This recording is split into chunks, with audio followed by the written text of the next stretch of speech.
Alors, tu veux connaître ma technique qui m'a permis de réussir toutes mes cols de l'année dernière sans aucun problème et en m'assurant un bon 8 de moyenne générale? Tout simplement de manger de l'ail. Tu manges de l'ail avant et là, ta colle, elle va forcément bien se passer. Allez, on va essayer. Maintenant que la rentrée est terminée, il te reste encore une étape à franchir pour bien découvrir toute la vie en prépa. Et c'est l'étape la plus stressante, les cols.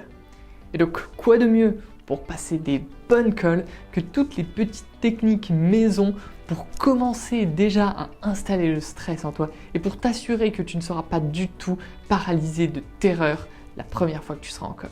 Réviser juste devant la salle de colle. Pour donner une bonne image de toi dès le début de la colle, il faut que tu montres que tu es tellement confiant en tes capacités que tu es obligé de réviser ton cours en le relisant fébrilement juste devant la colle en attendant le prof.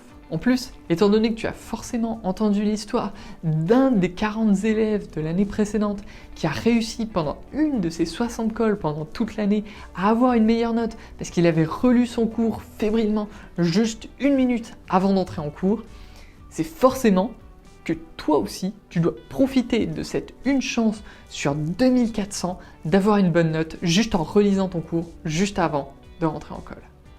C'est bon, j'ai 2 minutes pour relire tout mon cours, ça fait trop facile. Non, monsieur le colleur, là vous êtes en avance. La colle elle doit pas commencer maintenant s'il vous plaît. J'ai pas eu le temps de relire mon cours. Ne pas apprendre son cours. Étant donné que dans la plupart des concours, il n'y a pas de question de cours, c'est forcément que la question de cours est juste une perte absolue de temps et qu'il vaut mieux directement passer aux exercices. Et donc au final, tes profs te donnent une question de cours uniquement parce qu'ils veulent t'emmerder et ils veulent te forcer à apprendre un cours qui ne sert à rien.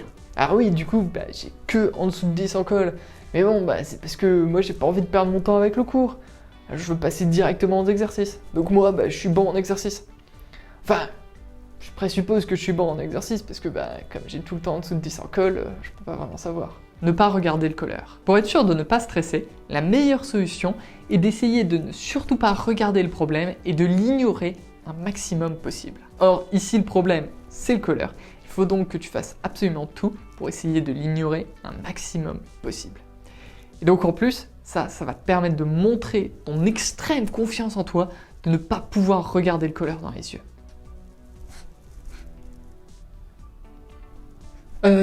Voilà, j'ai écrit le résultat au tableau. Faire comme si le masque gênait. Maintenant, grâce au Covid, tu as la meilleure excuse au monde pour ne pas comprendre le colleur.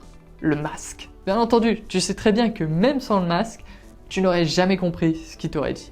Mais là, au moins, tu as une très bonne excuse pour lui demander de répéter. Je sais pas en fait. Tout simplement, on a ça parce que cette hypothèse, elle est valable dans un référentiel galiléen. Oui, c'est ce que je viens de dire en fait.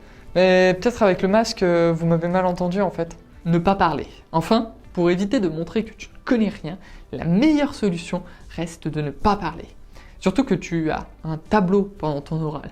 Donc tu peux tout écrire sur le tableau et ensuite montrer au professeur et il peut très bien lire par lui-même tes résultats.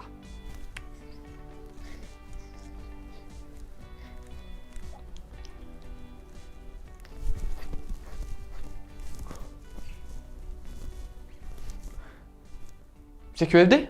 Et voilà, maintenant tu as tous les meilleurs outils pour passer les meilleures colles possibles et pour être sûr de ne jamais te faire engueuler par le moindre colleur. Oh, et d'ailleurs, pense à t'abonner à ma chaîne YouTube et liker cette vidéo et la partager et mettre plein de likes pour être aussi à l'aise que moi à l'oral devant les colleurs.